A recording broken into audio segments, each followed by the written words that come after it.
Bismillahirrahmanirrahim. Assalamualaikum warahmatullahi wabarakatuh dan salam sejahtera kepada seluruh rakyat Malaysia yang dikasihi sekalian. Seperti biasa, saya akan mulakan laporan mengenai tindakan Task Force Operasi Pematuhan. Semalam, Task Force Operasi Pematuhan telah membuat 82,288 pemeriksaan bagi memantau dan menguasakan pematuhan SOP PKPB di seluruh negara. Sebanyak 5,177 pasaraya, 4,840 restoran, 853 penjaja, 1,502 kilang serta 4,172 bank telah diperiksa. Pemeriksaan juga telah dibuat di 1,173 terminal pengangkutan darat, 188 terminal pengangkutan air dan 168 terminal pengangkutan udara.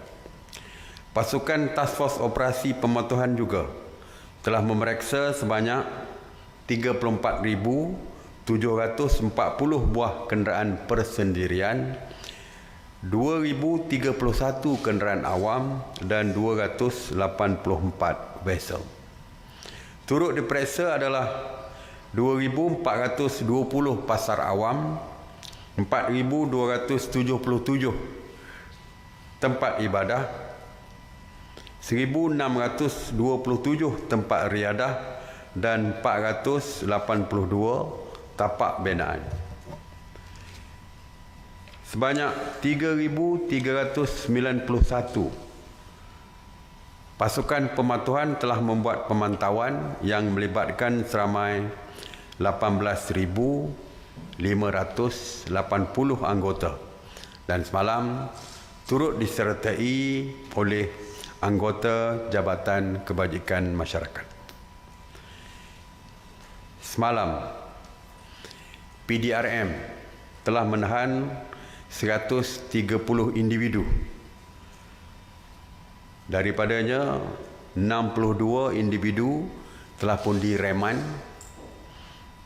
dan 68 individu telah pun diberikan kompaun di atas kesalahan melanggar SOP PKPB. Jadi sekali lagi saya ingin ingatkan, pihak polis sememangnya bertegas di dalam tindakan mereka dan tidak ada individu yang akan terlepas daripada tindakan jika melanggar dan juga gagal untuk mematuhi SOP dan peraturan yang dikeluarkan oleh pihak kerajaan. PDRM juga telah mengenakan 149 sekatan jalan raya merentasi sempadan di seluruh negara dan PDRM telah memeriksa 271,646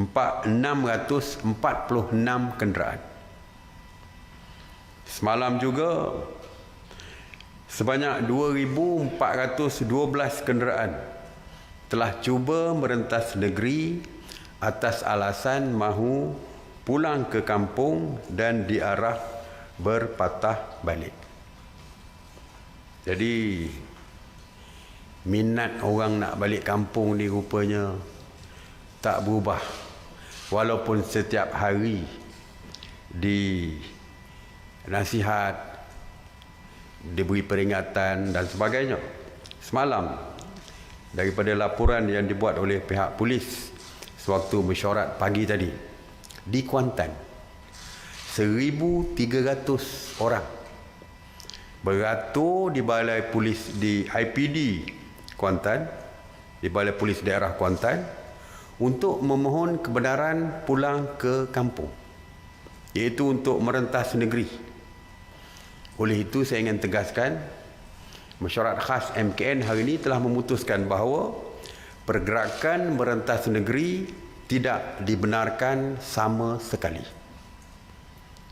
Jadi tak payahlah selepas ini nak beratur panjang-panjang untuk mendapatkan kebenaran daripada polis untuk merentas negeri. Jadi tak perlu lagi. Kerana polis tidak akan benarkan lagi, kerana kita tidak membuka lagi ruang untuk rentas negeri ini. No more. Dan yang keduanya, tadi sampai hari ini, bila setiap hari saya menyebut tentang sekatan jalan raya, beribu-ribu kereta nak balik kampung, apa yang dilakukan oleh polis adalah arahkan supaya putar balik, berpatah balik. Mulai hari ini, kita telah pun bersetuju supaya mereka bukan saja diarahkan berpatah balik, tetapi di compound, di tempat sekatan jalan raya tersebut. Jadi kita benar-benar mahu supaya rakyat sedar, kerajaan benar-benar serius untuk tidak membenarkan kes rentas negeri ini berlaku. Tuan-tuan dan puan-puan, semua sudah baca di dalam media bahawa akibat rentas negeri, semalam kita baca satu perempuan didapati positif apabila sampai ke kampung setelah merentas negeri. Sebab itu kita tidak ada kompromi lagi, tidak ada bertolak ansur lagi di dalam soal rentas negeri ini. Dan saya dah sebutkan, mana yang dah balik pun bila pulang ke Kuala Lumpur, mereka mungkin saya jangka tidak akan terlepas daripada tindakan seterusnya. Saya ingin maklumkan bahawa PKPD di kawasan pasar Jalan Osman, Petaling Jaya, Selangor akan tamat besok 22 Mei 2020. Jadi ini merupakan PKPD yang terakhir. Jadi selepas ini tidak ada lagi PKPD, ada satu dua tu adalah PKPD secara pentadbiran, mungkin di Pasar Pudu dan sebagainya, tetapi PKPD yang lockdown sepenuhnya telah pun tamat di Jalan Osman, maka tiada lagi PKPD. Mengenai ops sanitasi awam di bawah kawal selia KPKT, sejak 30 Mac 2020, mereka telah melakukan 6,858 operasi sanitasi yang merangkumi 174 zon, termasuk 78 di zon kuning dan merah. Sebanyak 10,489 premis kerajaan, premis perniagaan dan kawasan awam telah pun disanitasi. Turut disanitasi adalah 6,305 bas, 24 lori, 572 van, 200 kereta, 12 pengangkutan air dan 1 kapal terbang. Semalam, sebanyak 103 operasi sanitasi yang meliputi 39 zon merah dan kuning di 13 buah negeri, termasuk 25 operasi di Sarawak, 17 operasi di Sabah, 17 operasi di Melaka dan 16 operasi di Johor. Mengenai pengurusan pusat kuarantin, sehingga jam 8 pagi 21 Mei, sebanyak 263 pusat kuarantin telah beroperasi berbanding dengan 259 pada hari sebelumnya, yang mana 16,553 individu sedang menjalani proses kuarantin wajib. Semalam, seramai 417 rakyat Malaysia telah pulang ke tanah air dan dikuarantin secara wajib. Seramai 38,512 rakyat Malaysia yang pulang dari luar negara telah dikuarantin wajib sejak 3 April 2020 dan sehingga hari ini seramai 30,595 individu telah pun selesai menjalani proses kuarantin wajib dan telah dibenarkan pulang. Seperti yang saya umumkan semalam, rakyat Malaysia yang pulang yang akan dikuarantin wajib akan dikenakan charge 50% daripada jumlah sebenar bayaran hotel tu, iaitu jumlah sebenarnya 150, bermakna mereka perlu bayar RM75 untuk diri mereka, dan RM75 lagi akan ditanggung oleh kerajaan.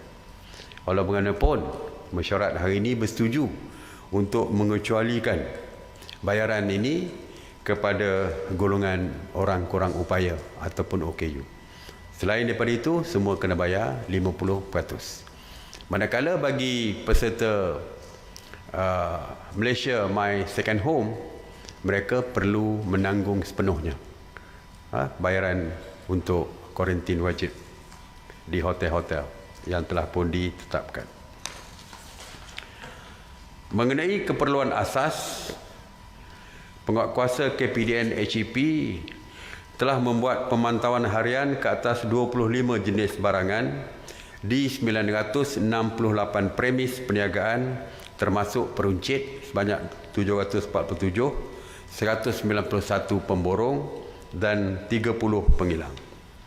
Dari segi pemantauan mereka, dapatan mereka adalah barang keperluan mencukupi dan mampu menampung keperluan dalam negara yang berterusan dan mudah diperolehi, termasuklah sewaktu bulan Ramadan ini. Begitu juga dengan laporan daripada Kementerian Pertanian dan Industri Makanan juga membuat pemantauan di peringkat pengeluar makanan. Tadi KPDN HEP di premis perniagaan.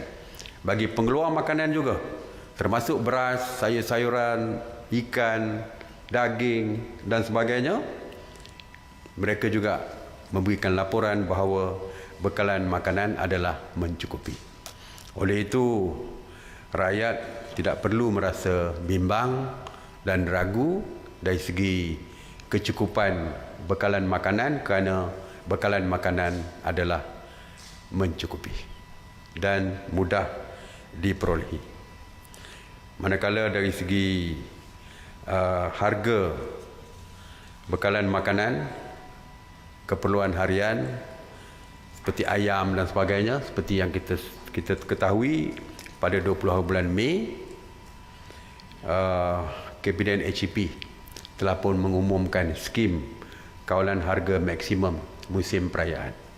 Sebanyak beberapa jenis barangan telah pun diwartakan sebagai barangan yang dikawal harga maksimumnya. Dan saya difahamkan mereka akan menambahkan lagi jenis barangan-barangan lain yang akan dikawal harganya. Oleh itu, orang ramai bukan saja tidak perlu bimbang dari segi cukupnya keperluan makanan, tetapi dari segi kenaikan harga pun akan dipantau oleh KPDN HEP dengan apabila diumumkan skim kawalan harga musim perayaan ini. Dari segi pemantauan SOP PKPB, pegawai penguatkuasa KPDN HEP juga telah melakukan sebanyak 1,903 pemeriksaan. Pemeriksaan mereka mendapati 1,736 premis mematuhi SOP yang telah ditetapkan, dan sebanyak 150 premis telah diberikan nasihat dan 17 premis lagi diberikan amaran di atas ketidakpatuhan SOP. Jadi seperti biasalah, saya ingin menggesa kepada rakyat kita yang keluar membeli belah. Yang pertamanya, patuhilah SOP yang telah pun dikeluarkan oleh kerajaan, khususnya mengenai penjarakan sosial. Dan lebih penting sekali lagi ialah jangan bawa anak-anak kecil dan juga warga emas bersama sewaktu shopping, kerana mereka ini terdiri daripada golongan yang berisiko tinggi. Kalau kita sayang kepada anak kita, kalau kita sayang kepada ibu bapa kita yang telah pun sampai ke status warga emas, jangan membahayakan mereka dengan membawa mereka bersama apabila kita keluar membeli belah dan sebagainya. Mengenai rumah ibadat bukan Islam, hari ini Menteri Perpaduan Negara Yang Berhormat Datuk Halimah Muhammad Sadiq telah membentangkan kepada mesyuarat khas menteri-menteri berkenaan dengan SOP rumah ibadah bukan Islam, hasil rundingan dan persetujuan bersama dengan ketua-ketua badan-badan agama bukan Islam ini. Oleh itu, mesyuarat telah pun bersetuju untuk membenarkan rumah ibadat bukan Islam untuk beroperasi di zon hijau sahaja mulai 10 hari bulan Jun 2020. Tetapi mereka juga perlu patuh kepada SOP-SOP yang ketat yang telah kita persetujui. Di antaranya adalah bilangan kehadiran tidak boleh melebihi 30 orang. Tertakluk kepada keluasan saiz rumah ibadat tersebut. Kalau rumah ibadat itu kecil, tidak boleh memuatkan 30, maka kuranglah daripada 30. Bukan makna bila kita kata 30, space-nya kecil, maka berhimpit-himpit. Tidak boleh. Dia mesti berdasarkan juga keluasan tempat itu walaupun maksimumnya 30. Penganut yang berumur 70 tahun ke atas dan kanak-kanak di bawah umur 12 tahun tidak dibenarkan hadir. Saringan suhu badan, penyediaan hand sanitizer, pemakaian topeng muka juga perlu dipatuhi setiap masa. Dan satu lagi ialah kebenaran menggunakan rumah ibadat agama bukan Islam ini hanya untuk warga negara Malaysia saja. Warga negara lain tidak boleh. Dan kebenaran ini hanya berdasarkan hari-hari yang penting. Hari-hari yang utama bagi agama masing-masing. Sebagai contoh, agama Kristian, hari Ahad, mereka ke gereja hari Ahad, maka hari Ahad saja yang dibenarkan. Ada gereja agama Hindu mungkin ada hari tertentu, agama Buddha mungkin ada hari tertentu, satu hari dalam seminggu yang mereka perlu pergi. Jadi kita hanya benarkan satu atau dua hari saja di dalam seminggu. Setakat ini kita meluluskan sebanyak 174 rumah ibadat di seluruh negara yang dibenarkan beroperasi, termasuk 84 kuil, 15 tokong, 67 gereja dan 8 gurdwara Sikh. Jadi kita ini peringkat, maknanya dari spesial kata tu pembukaan secara berperingkat. Ini lebih kurang 1% saja daripada keseluruhan jumlah rumah ibadat yang dibuka. Ini walaupun seperti saya kata tadi, ini adalah persetujuan yang dicapai secara bersama. Maknanya dipersetujui oleh ketua-ketua persatuan agama-agama yang berkaitan. Ya, ini adalah hasil rundingan. Bukan kita yang memutuskan, menetapkan, ini bukan mesyuarat khas menteri, tetapi cadangan daripada mesyuarat di antara Menteri Perpaduan dengan pemimpin-pemimpin agama yang berkaitan. Manakala prosedur pelaksanaan urusan perkahwinan di rumah ibadah mereka masih lagi ditangguhkan. Pegawai-pegawai Kementerian Perpaduan Negara termasuk Jabatan Perpaduan dan Integrasi Nasional telah dilantik sebagai pegawai pemantau di bawah Seksyen 3 Akta Pencegahan dan Pengawalan Penyakit Berjangkit 1988, iaitu Akta 342. Kementerian Perpaduan Negara akan bekerjasama dengan kerajaan negeri untuk menyelaraskan pelaksanaan pembukaan rumah-rumah ibadat ini bersama dengan pihak berkuasa tempatan. Kebenaran operasi ini akan ditarik balik jika ada di antara tempat-tempat tersebut gagal untuk mematuhi SOP yang telah pun dikeluarkan dan sebenarnya dikeluarkan juga oleh rumah-rumah ibadat tersebut. Jadi tuan-tuan dan puan-puan sekalian, kita lihat di negara lain amat tegas sekali dari segi SOP musim perayaan ini. Di Arab Saudi seperti kita ketahui, perintah berkurung dikenakan.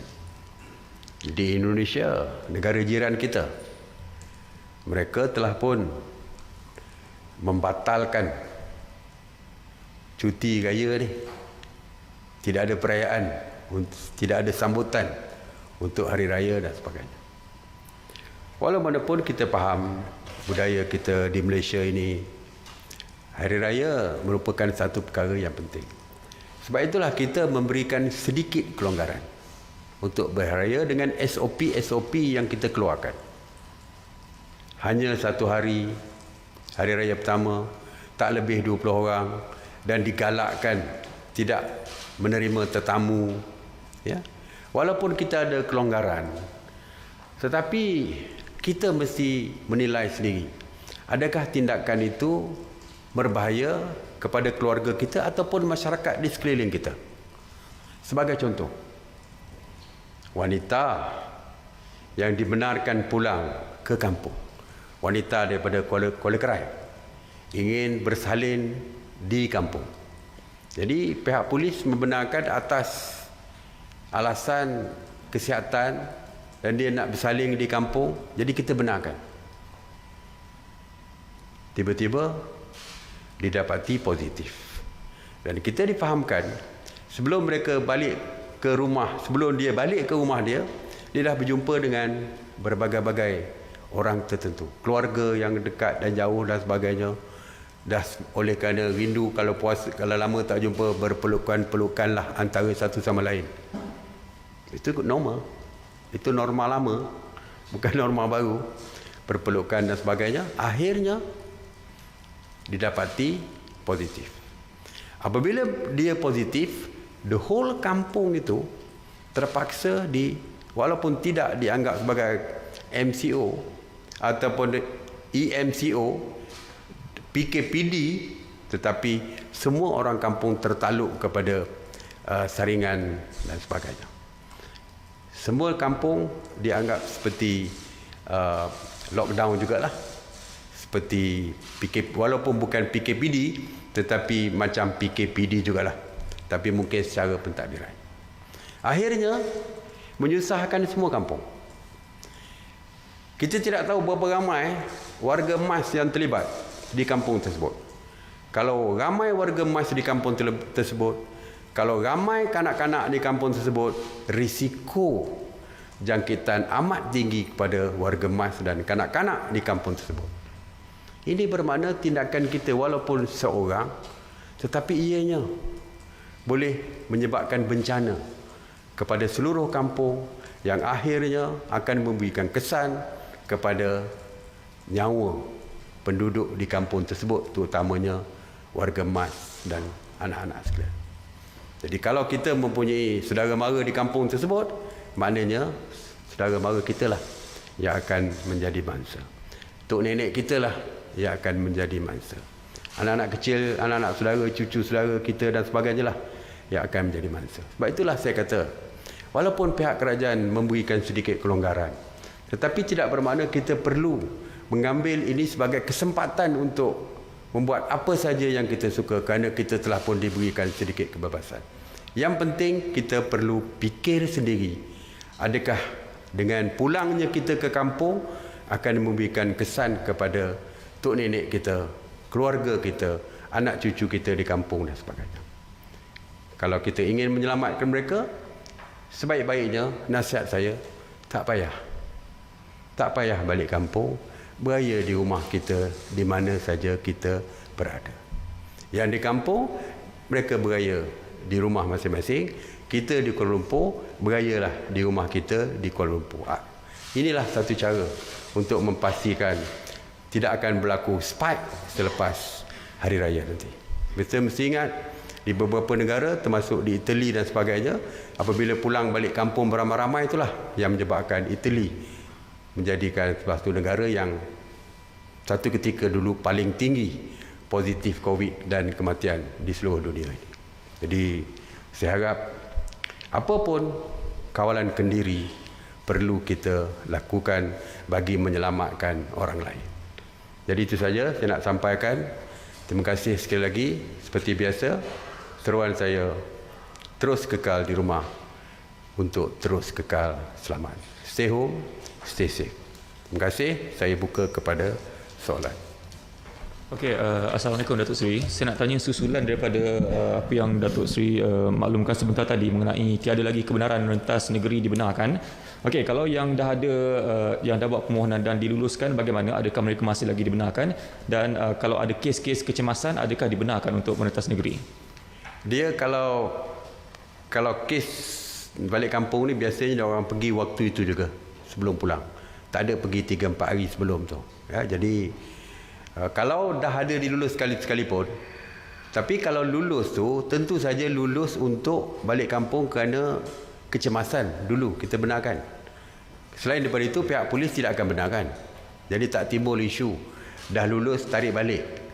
Ya, tak timbul sebab kes-kes lain memang tidak akan dibenarkan oleh pihak polis. Ya, jadi saya rasa tak akan timbul isu dah lulus. Kerana kalau dah lulus tu berkaitan dengan kematian, mereka boleh balik. Tapi kalau kes lain, kalau 1,300 yang beratur di Kuantan tu, takkan 1,300 ada kematian tu. Tak mungkin. Polis pun fikir tak logik. 1,300. Dia dah lah penjarakan sosial berlaku, bukan panjang lagi. Sanggup beratur tengah panas tu untuk dapat kebenaran balik kampung, dan alasannya mungkin kita cubalah. Try lah. Try test lah, orang kampung kata kok boleh dapat. Jadi yang ini kita kata nombor. Jadi tak perlu pergilah ke balai polis lagi.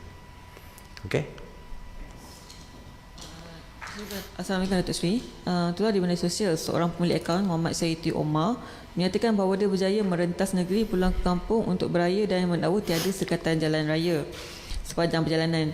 Jadi adakah checkpoint sekatan jalan raya yang hanya diletakkan di semua sepadan negeri atau sepadan-sepadan tertentu saja? Dan bagaimana pula jika bergerak dengan kapal terbang atau dengan kereta api? Di manakah checkpoint penguasa akan melakukan pemeriksaan? Okey, nah ini pun satu hal je ni. Bila dah balik, beritahu orang dia dah sampai kampung. Macam dululah, ingat dulu yang selfie tu, yang 3 beranak tu. Hari ni dia buat selfie, pagi besok dah kena tangkap. Saya rasa Mat Sayuti ni pun mungkin lah polis akan cari. Saya pun tidak tahu. Tapi ada yang balik earlier sebelum sekatan jalan raya dibuat. Ada yang setelah dibuat. Dan mungkin ada juga jalan-jalan tikus, lorong-lorong tikus yang digunakan. Sebab itu SJR ataupun sekatan jalan raya dibuat oleh polis ini kebanyakannya di selepas tol ataupun sebelum tol, kerana orang balik melalui tol, dan juga jalan-jalan lama. Mungkin kalau ke Pahang tu di jalan lama Gombak, mungkin akan ada sekatan dan sebagainya. Tapi mungkin ada juga jalan-jalan tertentu, lorong-lorong tikus yang menyebabkan mereka lepas untuk balik. Jadi perkara-perkara seperti ini saya dah sebutkan bahawa lepas balik kampung tidak bermakna terlepas daripada undang-undang apabila pulang balik ke Kuala Lumpur. Ya, jadi yang lepas seperti ini, insya-Allah saya percaya polis akan cari juga. Saya dah kata, yang lepas balik belum tentu boleh lepas untuk apabila balik ke tempat kerja nanti, selepas raya nanti. Ya. Dan dari segi pesawat saya dah sebutkan, juga mesti mendapat kebenaran polis. Kalau dululah, sekarang ni kita tak benarkan, jadi tidak adalah. Dan biasanya sekatan akan dilakukan sebelum sampai ke lapangan terbang, itu akan dilakukan sekatan, atau mungkin polis akan lebih tegas berada di kawasan sebelum masuk untuk check-in pesawat. Untuk check-in ataupun masuk ke pesawat. Sebelum masuk ke tempat medan tempat berlepas. Hall untuk berlepas tu, sebelum masuk tu akan dicek. Tempat cek bagasi dan sebagainya, screening tu, polis akan tunggu di situ. Jadi memang tidak dibenarkan. Okey. Selamat petang Datuk Seri. Saya nak bertanya, terdapat dakwaan setengah tempat masih meminta nombor kad pengenalan. So, sekiranya ini masih berlaku, bolehkah laporan dibuat terhadap permis tersebut dan adakah tindakan akan diambil terhadap pemilik permis tersebut? So, mohon penjelasan Datuk Seri. Ya. Setiap diri kita ni dilindungi oleh Akta Perlindungan Data Pribadi. Personal Data Protection Act. Ya, kita dilindungi. Dan mana-mana restoran atau mana-mana premis perniagaan yang mengambil data kita, kalau dikongsikan dengan orang lain adalah menyalahi akta tersebut dan boleh dihukum di bawah akta tersebut. Cuma saya tidak ada detail mengenai berapa ribu atau berapa puluh ribu denda yang boleh dikenakan atau penjara dan sebagainya. Tetapi memang ianya menyalahi Akta Perlindungan Data Pribadi tersebut. Jadi, kalaulah ada sesiapa yang merasai bahawa informasi mereka dikongsi oleh pusat perniagaan tersebut, ianya mereka boleh melaporkan kepada pihak polis dan juga SKMM. Okey. Datuk Seri, ini mengenai kebenaran melakukan pergerakan rentas daerah.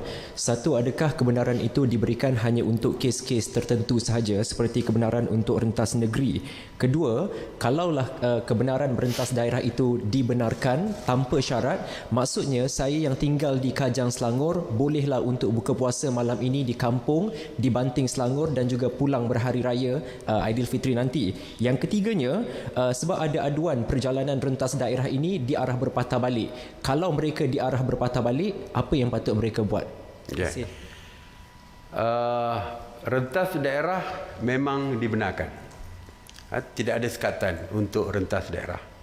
Jadi tidak sepatutnya pihak polis di sekatan jalan raya pusing balik, arahkan pusing balik. Tetapi mungkin pihak polis tahu itu bukan rentas daerah, itu rentas negeri. Jadi biasanya pihak polis dia akan tanya, dan pihak polis biasanya dari segi jawapan tu, pihak polis ini memang dia dah biasa dengan jawapan-jawapan dan dia boleh teka ke mana sebenarnya hala tuju orang tersebut. Jadi bila dia tanya tu, walau macam mana pun dia boleh kesan ke mana tujuannya. Mungkin sebenarnya orang situ bukan rentas daerah, yang diarah balik, pusing balik itu adalah rentas negeri.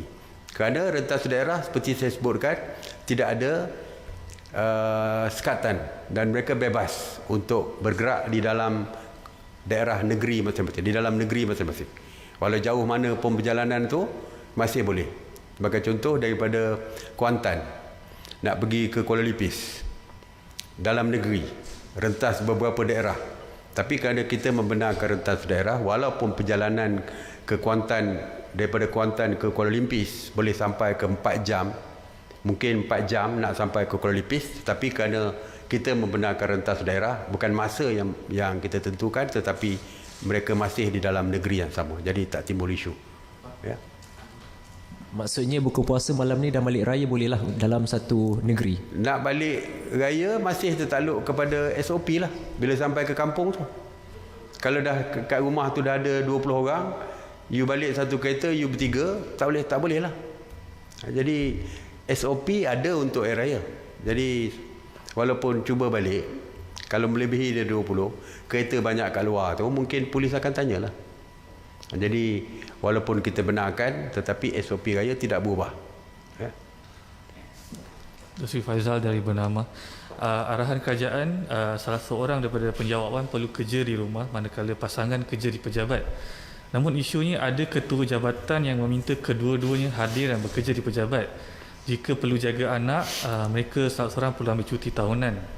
Jadi adakah ketua jabatan ini perlu dikenakan tindakan kerana tidak mengikuti arahan kerajaan? Terima kasih. Mungkin ketua jabatan tu keliru dengan arahan yang dikeluarkan oleh kerajaan sendiri. Ya. Sebenarnya saya dah sebutkan semalam bahawa kalau ada kes seperti itu, mereka boleh bekerja daripada rumah. Sebab arahan kerja daripada rumah masih belum ditarik balik. Dan tujuan kerja daripada rumah, kalau dulu tujuan daripada kerja daripada rumah, kerana bila semua pejabat kajian ditutup, tidak dibenarkan, maka semua bekerja daripada rumah. Tetapi apabila pejabat kajian mula dibuka, tetapi taska masih belum dibuka, tadika, tabika masih belum dibuka, sekolah masih belum dibuka. Jadi mungkin mereka punya anak yang berumur taska, tabika atau anak-anak sekolah yang berada di rumah. Kalau dua-dua pergi kerja, tak ada siapa yang nak jaga anak dia. Sebab itulah kerja daripada rumah tu masih dibenarkan kepada pasangan seperti ini. Memang dibenarkan. Jadi kalau ada arahan kata mesti pergi bekerja dua-dua, paksa tinggalkan anak, itu mungkin terdapat kekeliruan daripada ketua jabatan tersebut. InsyaAllah saya akan maklumkan kepada Ketua Setiausaha Negara untuk melihat perkara ini supaya tidak akan berlaku perkara seperti ini lagi. Okey? Ada lagi? Datuk Seri Syamsiah bernama. Soalan yang masih menjadi persoalan. Bilakah kedai gunting rambut boleh beroperasi? Terima kasih Datuk Seri. You dah rambut panjang ke? Okey. Inilah persoalan ni memang selalu timbul. Saya dimaklumkan bahawa Persatuan Gunting Rambut telah pun menghantar SOP mereka kepada MKN dan juga Kementerian Kesihatan. Jadi sekarang ini Kementerian Kesihatan bersama MKN sedang meneliti SOP yang dicadangkan oleh Persatuan Gunting Rambut. Sebab kedai gunting rambut ni dia ada berbagai-bagai kategori. Ada kategori yang di shopping kompleks tu yang mahal tu, dan ada juga yang selalu saya gunakan, kedai mamak gunting rambut ni 3-4 ringgit bayar ni, 5 ringgit je ni. Jadi yang itu pun ada. Jadi SOP tu yang nak kita perketatkan. Jadi walaupun ini adalah keputusan daripada MKN dan juga KKM, Kementerian Kesihatan. Mereka sedang meneliti. Sebab ramai orang yang masih takut lagi kepada gunting rambut ini, yang dianggap sebagai agak berbahaya kerana social distancing sukar dilakukan kerana pegang rambut dan sebagainya. Walaupun kita serahkan kepada KKM dan MKN untuk meneliti setiap SOP yang dicadangkan oleh Persatuan Gunting Rambut ini. Lepas itu kalau ada apa-apa keputusan, insya-Allah seperti biasa saya akan maklumkan dan akan umumkan. Setakat ini belum lagi, mereka sedang meneliti. Bila saya tidak tahu. Selepas raya ke, selepas 9 bulan ke, saya tak tahu. Mungkin cepat, mungkin lambat. Itu masih lagi tertakluk kepada MKN dan juga KKM, dan mungkin selepas mereka meneliti, mereka nak panggil Persatuan Gunting Rambut untuk sit down dan sebagainya, mungkin perkara itu juga akan berlaku. Jadi tunggulah, insya-Allah. Ya. Gunting sendirilah dulu kalau berlaku. Okey. Terima kasih. Assalamualaikum warahmatullahi wabarakatuh.